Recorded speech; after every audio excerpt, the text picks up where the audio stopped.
तो प्रणाम आप सभी को, फिर से हाजिर हूं आप सभी के लिए एक बहुत महत्वपूर्ण टॉपिकों के साथ। अब इस टॉपिक को समझाना चाहूंगा और इसको फील करवाना चाहूंगा क्योंकि हमारे बोर्ड के एग्जाम में डायरेक्ट 1 नंबर के क्वेश्चन पूछे जाते हैं। कोई कॉम्प्लेक्स कंपाउंड दे देगा और पूछेगा कि इसका EN बताइए आप लोग, यानी कि प्रभावी परमाणु क्रमांक कितना होता, इसको बताइए। अब देखिए, अब इस प्रश्न के जवाब के लिए आए हैं तो बस 2 मिनट इंतजार करिए, 2-3 मिनट शुरुआती के वीडियो के 2-3 मिनट इंतजार करिए, आपको इस प्रश्न का जवाब मिल जाएगा। लेकिन जब आ ही गए हैं तो खूब बेहतर से समझ के जाइए कि प्रभावी परमाणु क्रमांक होता है क्या, कैसे निकाला जाता है, इसका अर्थ क्या होता है, इसका मीनिंग क्या होता है। ठीक है ना। यह जो टॉपिक है आधा हकीकत आधा फसाना है। मतलब हम लोग बोल सकते हैं कि कंप्लीटली रूप से यह टॉपिक जो है सही नहीं है। जो वैज्ञानिक दिए थे, इस वैज्ञानिक का जो अवधारणा था, जो मानना था, यह कंप्लीटली रूप से गलत था, लेकिन फिर भी हम लोगों को पढ़ना है। ठीक है ना। आइए स्टार्ट करते हैं। हम जो आज जितने बात आपको समझाएंगे, जितने बात आपको बताएंगे, ये हमारी बातें नहीं होगी, ये बातें होगी सिज्विक की। मतलब हम सिज्विक के कही गई बातों को आपके समक्ष रखने का भरपूर प्रयास करूंगा अपनी भाषा में और उसकी बातों को समझाना चाहूंगा। अब ये बात हम स्टार्ट करेंगे एक कॉम्प्लेक्स कंपाउंड लेकर। मान लेते हैं कि हमने एक कॉम्प्लेक्स कंपाउंड K4FiCN6 ले लिया। हमने एक कॉम्प्लेक्स कंपाउंड ले लिया। आपको पता होना चाहिए कि कॉम्प्लेक्स कंपाउंड में जो ब्रैकेट के बाहर होते हैं, जो ब्रैकेट के बाहर होते हैं, उसको किस नाम से जानते हैं आप? काउंटर आयन के नाम से जानते हैं। काउंटर आयन के जो जस्ट बगल में देखिए, यहां पर जो पहले दिखाई दे रहा ब्रैकेट के अंदर पहले, उसे हम लोग सेंट्रल एटम या आयन के नाम से जानते हैं, केंद्रीय धातु परमाणु आयन के नाम से जानते हैं। और जो केंद्रीय धातु परमाणु आयन से जुड़े रहते हैं उसे किस नाम से जानते हैं भैया आप लोग? लिगेंड्स के नाम से जानते हैं। ठीक है ना। अब देखिए, लिगेंड्स क्या होते हैं? जुड़े रहते हैं किससे? केंद्रीय धातु परमाणु से। अब आपको पता होना चाहिए धरती का कोई भी रिलेशन, आजकल की रिलेशन जो हो रहा है वो किसके लिए? किसी कुछ ना कुछ चाहत के लिए जुड़ रहा है एक दूसरे के साथ। कोई भी किसी दूसरे के साथ जुड़ रहा है या दोस्ती बना रहा है तो कुछ ना कुछ पाने के लिए ही एक दूसरे के साथ जुड़ रहे हैं, कोई भी रिलेशन क्यों ना हो। ठीक वही प्रकार से यहां पर सोचिए आप लोग, आयरन जो है सीएन के साथ जुड़ना चाहता है, या ऐसे बोल सकते हैं सीएन जो है आयरन के साथ जुड़ना चाहता है। दोनों की कुछ ना कुछ शर्तें होगी तभी एक दूसरे से जुड़ेंगे। देखिए शर्त क्या है? सीएन के पास इलेक्ट्रॉनों की संख्या ज्यादा है और ये मतलब इलेक्ट्रॉन धनी स्पीसीज है, और इसके पास इलेक्ट्रॉनों की संख्या कम है, और दोनों चाहते हैं कि जीवन में अस्थायी हो जाए। मतलब दोनों पार्टनर खोज रहे हैं। ठीक है ना। तो अब करेगा क्या? सीएन अपने इलेक्ट्रॉन पेयर को निकालकर किसको थमा देगा? आयरन को। और आयरन क्या करेगा? उस इलेक्ट्रॉन पेयर को ग्रहण करेगा और ग्रहण करके कहां जाएगा? ये भी स्टेबल की ओर बढ़ेगा। जैसे ही सीएन द्वारा इलेक्ट्रॉन दिया जाएगा आयरन को, दोनों के बीच में एक रिलेशन बनेगा, जिस रिलेशन को हम लोग कोऑर्डिनेशन बॉन्ड के नाम से जानते हैं। उप सहसंयोजन यौगिक के, उप सहसंयोजन आबंध के नाम से जानते हैं। यह पहला स्टेटमेंट था किसका? सिज्विक का। स्टेटमेंट क्या था हम बोल रहे थे, जरा समझिएगा तो। केंद्रीय धातु परमाणु लिगेंड्स होते हैं, केंद्रीय धातु परमाणु को इलेक्ट्रॉन पेयर प्रोवाइड कराते हैं, जिसके चलते उन दोनों के बीच में एक सुंदर संबंध बनता है जिसको कोऑर्डिनेशन बॉन्ड के नाम से। कोई दिक्कत परेशानी? मतलब लिगेंड जो होते हैं इलेक्ट्रॉन पेयर देते हैं और केंद्रीय धातु परमाणु जो होता है इलेक्ट्रॉन पेयर ग्रहण करता है। अब दूसरी पॉइंट की ओर चलेंगे हम लोग। जैसे ही सीएन जो होगा Fi को इलेक्ट्रॉन पेयर थमाएगा, इलेक्ट्रॉनों की संख्या Fi के पास तो ज्यादा होती चली जाएगी। अब ये स्टेबल की ओर बढ़ता चला जाएगा। अब सिज्विक के अनुसार इलेक्ट्रॉन देगा, इसके पास इलेक्ट्रॉनों की संख्या बढ़ती चली जाएगी। जैसे ही इसके पास जैसे ही इसके पास इलेक्ट्रॉनों की कुल संख्या, इलेक्ट्रॉनों की कुल संख्या इनॉट गैस, क्रिप्टॉन, जेनॉन, रेडॉन के इलेक्ट्रॉनों की संख्या के बराबर होगा। जैसे ही केंद्रीय धातु परमाणु आयन के पास इनके बराबर इलेक्ट्रॉनों की संख्या होगी, इनॉट गैस के बराबर, तो समझिएगा कि यह जो केंद्रीय धातु परमाणु आयन होगा अब Cn से इलेक्ट्रॉन की कोई चाह नहीं रखेगा, मतलब जीवन में स्टेबल हो जाए। कोई दिक्कत परेशानी उम्मीद करते हैं कि समझे होंगे। अब यहां पर सिज्विक एक पॉइंट बोले कि जिस केंद्रीय धातु परमाणु के पास, जिस केंद्रीय धातु परमाणु या आयन के पास इलेक्ट्रॉनों की कुल संख्या इनॉट गैस के बराबर, इलेक्ट्रॉनों की संख्या के बराबर हो जाए, तो समझिए कि वह कॉम्प्लेक्स जो होगा, उसके द्वारा बनाए गए कॉम्प्लेक्स जो होगा बहुत ज्यादा स्टेबल, बहुत ज्यादा सुंदर कॉम्प्लेक्स होगा।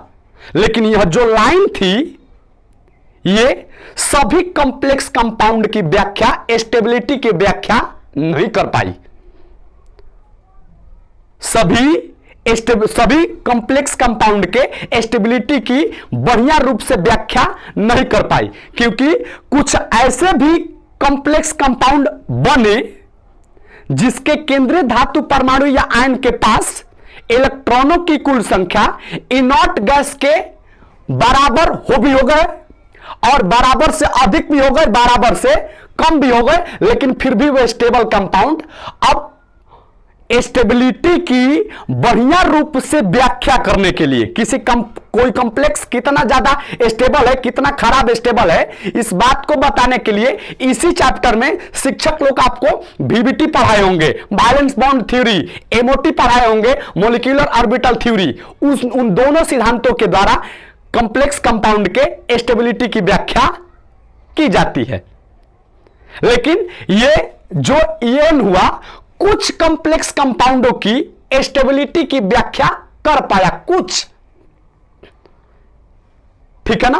तो अब हम आपको सिखाएंगे जल्दी से कि कैसे निकाला जाता है EAN, मतलब इफेक्टिव एटॉमिक नंबर कैसे आप निकाल सकते हैं, इस बात को हम जल्दी से आपको समझा दे रहे हैं। ट्रिक होता है, उस ट्रिक को आप लोग याद कर लीजिए, Z minus oxidation number plus 2 गुणे कोऑर्डिनेशन नंबर। यही सूत्र को याद करिए। Z मीन्स क्या होता है, परमाणु संख्या, ON का मतलब क्या होता है, ऑक्सीडेशन नंबर, जबकि CN का मतलब क्या होता है, उप सहसंयोजन संख्या। आइए इस बात को इस पर देखकर यूज करने का भरपूर प्रयास करते हैं हम लोग, कहीं हो जाए बेहतर ढंग से हम लोग निकाल ले। तो हमें EAN निकालना है, किसके लिए, सेंट्रल एटम आयन का। तो जिसका निकालना है उसका क्या लिखेंगे हम लोग, Z मतलब परमाणु संख्या। तो FI का परमाणु संख्या कितना होता है, आपको पता होना चाहिए कि FI का परमाणु संख्या 26 होता है, 26। अब हमें पूछ रहा है कि ऑक्सीडेशन नंबर इस कंपाउंड में FI का कितना है। अब आपको ऑक्सीडेशन नंबर निकालना आता होगा, तो माइनस के 6 और प्लस का 4 कितना हो जाएगा, माइनस का 2 उस साइड जाएगा तो कितना हो जाएगा, प्लस का 2, मतलब इसमें ऑक्सीडेशन नंबर कितना है, 2, प्लस का 2, लेकिन माइनस के चलते सूत्र में माइनस है तो माइनस लिख देंगे, प्लस 2 10 का 10 कोऑर्डिनेशन नंबर। इसमें आयरन की कोऑर्डिनेशन नंबर कितनी है, तो लिगेंड के संख्या, यहां पर लिगेंड्स कितने हैं, 6 है, तो लिगेंड्स के संख्या ही कोऑर्डिनेशन नंबर के नाम से जाने जाते हैं। तो 2 गुणा, अब कैलकुलेट करिए आप लोग, 26 में से 2 घटा कितना बचेगा, 24 बचेगा, 24 प्लस 12 कितना हो जाएगा, 36। देखिए ना, ये 36 किस अक्रिय गैस का परमाणु संख्या होता है, क्रिप्टन का। किसका, क्रिप्टन का, मतलब ये क्रिप्टन के बराबर। हमने बोला ना, सिज्विक साहब बोले थे ना कि जिस कॉम्प्लेक्स कंपाउंड के पास, जिस कॉम्प्लेक्स के EAN का मान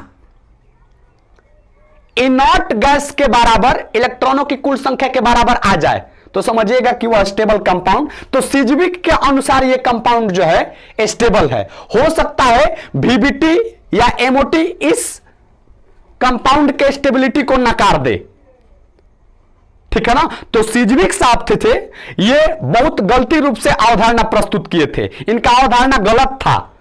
कुछ ही कंपाउंडों के स्टेबिलिटी की व्याख्या कर पाया, सभी का नहीं। अगले पर चलते हैं, CuNH3,4SO4 कैसे करेंगे भैया? EAN चेक करिए ना, निकालिए आप लोग EAN। तो जिसका निकलना, कॉपर का निकालेंगे हम लोग, 29 होगा परमाणु संख्या। अब ऑक्सीडेशन नंबर कितना होगा? तो X 4 गो 0 और फिर -2 उस साइड चला जाएगा, क्या हो जाएगा? प्लस का 2, तो लिखेंगे यहां पर प्लस का, ठीक है। अब कोऑर्डिनेशन नंबर कितना होगा यहां पर? तो लिगेंड्स की संख्या कितनी है? 4, तो कितना हो जाएगा? 4 दूना करिए, कितना होगा? यहां पर तो माइनस हो जाएगा, तो 29 में से 2 घटा 27, 27 गो और 35 गो कितना हो जाएगा? 27 3 30 35 गो हो जाएगा। अब देखिए क्रिप्टन के सन्निकट तो पहुंचा, सन्निकट पहुंचा, तो सन्निकट भी हो जाए तो समझिएगा कि वो कंपाउंड सिज्विक के अनुसार स्टेबल है। अगले पर चलिए, इसमें निकालना है हमें EAN। कैसे निकालेंगे? PT के लिए तो PT का परमाणु संख्या कितना होता है? 78 78 होता है। अब यहां पर चार्ज निकालिए, ऑक्सीडेशन नंबर कितना होगा? माइनस का 6 और प्लस का 2 4, तो यहां पर क्या लिखेंगे? माइनस का 4, और फिर कोऑर्डिनेशन नंबर कितना होगा? 2 गुणा 6 यानी कि 12। 78 में से 4 घट गया, कितना होगा? 74, 74 को 12 हो कितना हो जाएगा? 74 प्लस 74 10 84 2 86 हो जाएगा। देखिए रेडॉन के पास पहुंचा है शायद। अगले पर चलिए आप लोग, कैसे निकालेंगे EAN? कैसे निकालेंगे आप लोग? बस वही तरीका अपनाइए जो हम तरीका पीछे बता रहे हैं। आयरन के लिए क्या लिखिए आप लोग? 26 लिखिए, ठीक है। ऑक्सीडेशन नंबर कितना होगा? माइनस का 6 प्लस का 3। हम उम्मीद करते हैं कि ऑक्सीडेशन निकालना आता होगा आप लोगों को। नहीं आता होगा तो हम निकालने सिखाए होंगे, अपने ही चैनल पर जाकर देख लीजिएगा। माइनस का 6 और प्लस का 3 कितना हो जाएगा? माइनस का 3 उस साइड चला जाएगा, प्लस के 3, लेकिन माइनस सूत्र से आ रहा है तो माइनस का 3। कोऑर्डिनेशन नंबर कितना होगा? 6, तो 2 गुणा 6 यानी कि कितना हो जाएगा? 12। 26 में से 3 घटा 23, 23 गुआ 12 गो, 23 10 33 2 35। देखिए ना भैया, हमारा क्रिप्टन के सन्निकट पहुंचा। उम्मीद करते हैं कि हमने जो आपको EAN निकालना सिखाया, EAN के बारे में समझाया, गौर से यदि हमारी बातों को सुनेंगे तो इससे बेहतर वीडियो आपको पूरे YouTube पर नहीं मिलेगा। गौर से सुनिएगा और सुंदर नोट्स बनाने का भरपूर प्रयास कीजिएगा। मिलेंगे हम लोग किसी नेक्स्ट वीडियो में, तब तक के लिए दुआओं में याद रखिएगा। धन्यवाद, प्रणाम आप सभी को।